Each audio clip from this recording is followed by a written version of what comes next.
Dan mereka punya 6 macam maulid dan sampai hari ini di Iran masih ada tuh. Jadi yang berfaham Syiah memang mengikuti ini. Sayangnya banyak ahli sunnah yang menarik ajaran ini, pemahaman ini ke pemahaman mereka. Padahal sebenarnya pemahaman orang-orang Syiah. Dan Syiah ini jelas mengkafirkan sahabat, mengatakan Al-Quran kurang, gitu kan.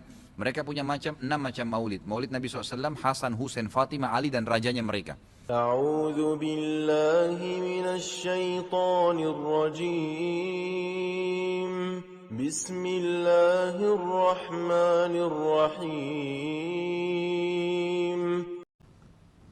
Tolong ceritakan tentang sejarah maulid. Apakah maulid Nabi SAW termasuk bid'ah hasanah? Merujuk sabda Nabi SAW, hadis riwayat Muslim nomor 1017. Barang siapa yang membuat-buat hal baru yang baik dalam Islam, maka baginya pahala dan pahala orang yang mengikutinya. Dan begitu pula sebaliknya. Maulid Nabi SAW adalah merayakan hari lahir Nabi SAW. Awal mulanya muncul tahun 230 Hijriah. Dan ini muncul dari kerajaan dinasti Fatimiyah Syiah. Syiah ya, yang itu dibentuk pada saat itu di Mesir. Dan mereka punya 6 macam maulid dan sampai hari ini di Iran masih ada tuh. Jadi yang berfaham Syiah memang mengikuti ini. Sayangnya banyak ahli sunnah yang menarik ajaran ini, pemahaman ini ke pemahaman mereka. Padahal sebenarnya pemahaman orang-orang Syiah. Dan Syiah ini jelas mengkafirkan sahabat, mengatakan Al-Quran kurang, gitu kan. Mereka punya 6 macam maulid. Maulid Nabi SAW, Hasan, Husain, Fatimah, Ali dan rajanya mereka.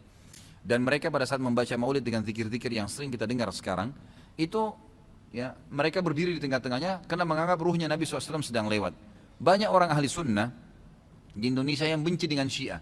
Karena pemahaman Syiah jelas ya mengkafirkan sahabat, mencaci maki Abu Bakar dan Umar, mengkafirkan mereka, mengatakan Quran kurang, tapi mereka tidak sadar maulid yang mereka lakukan adalah acara dari orang-orang Syiah.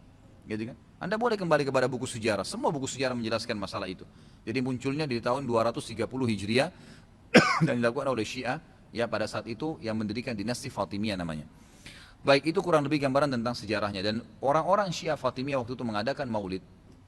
Review lagi kembali kenapa mereka buat. Ternyata mereka waktu itu di Mesir berbatasan dengan Bizantium, kerajaan Romawi. Dan waktu itu orang-orang Romawi, mereka mengadakan maulidnya Nabi Isa. Ya, gitu. Maka orang-orang Syiah waktu itu mengatakan di Mesir, kalau gitu kita juga buat maulid untuk Nabi SAW. Maka dibuatlah. Dan sekarang Anda boleh tanya kepada siapapun, kiainya, habibnya, tanya, apakah Nabi SAW pernah melakukan maulid kayak Anda lakukan nih? Berzikir, baca salawat, berdiri, menganggap ruhnya Nabi sedang lewat, pernah? Pasti kalau mereka jujur, mereka akan mengatakan tidak pernah. Ditanya, lalu kenapa Anda lakukan? Bentuk cinta kepada Nabi SAW. Bentuk cinta itu harusnya mengikuti dan mencontohi dan melakukan apa yang dicontohkan dan diperintahkan saja, nggak menambah, gitu kan? Karena kalau kita menambah seakan-akan kita menganggap Nabi SAW masih ada yang belum disampaikan. Para Nabi sudah pada saat meninggal menyampaikan semua.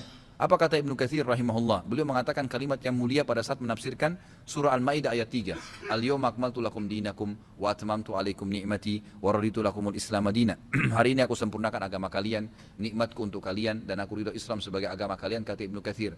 Ayat ini dalil yang paling nyata dan jelas ya, menekankan bahwasanya Nabi SAW tidak menghembuskan nafas terakhirnya kecuali sudah menyampaikan semua apa yang Allah tuntunkan, dan umat ini tidak butuh lagi tambahan, yang kecil sampai yang besar, yang samar-samar sampai yang jelas, gitu kan? Semua dijelaskan, semua sudah disampaikan.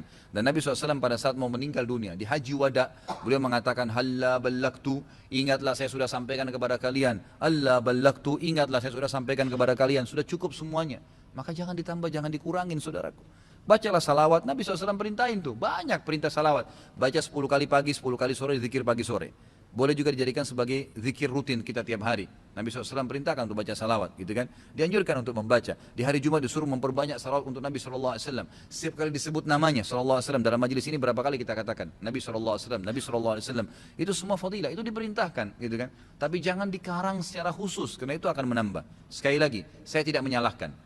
Kalau Anda ngotot mengerjakannya, mengatakan ini benar, silahkan, itu hak Anda. Saya menyampaikan apa yang saya ketahui, gitu kan.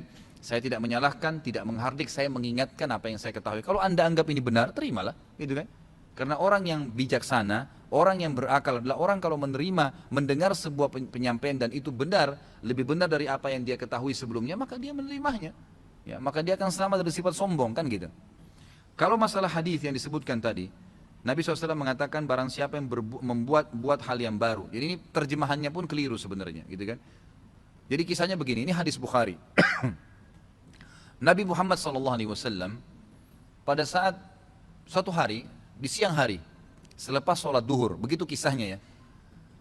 Melihat dari kejauhan, waktu beliau mau keluar dari masjid, ada satu kaum, orang Badui, Arab ini orang Badui dari padang pasir, yang datang ke Madinah berharap mendapatkan sedekah.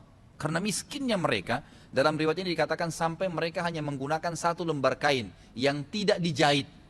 Mereka cuma lilitkan di badannya, ya kalau ada angin tersingkap aurat mereka karena miskinnya. Dan mereka mengikat ujung kain itu satu sama yang lain di lehernya, gitu kan? Dan diikat juga di bagian bawahnya, sehingga memang peka sekali bisa kelihatan auratnya. Dan dari muka mereka kelihatan, dalam hadis ini dikatakan kemiskinan, wajahnya sudah hitam, kelihatan tua sekali karena susahnya. Lalu Nabi SAW naik di atas mimbar sambil berkata, ini pentingnya mempelajari sababul wurudnya hadis. Sebabnya hadis disebutkan, sama kalau ayat sababun nuzul ya.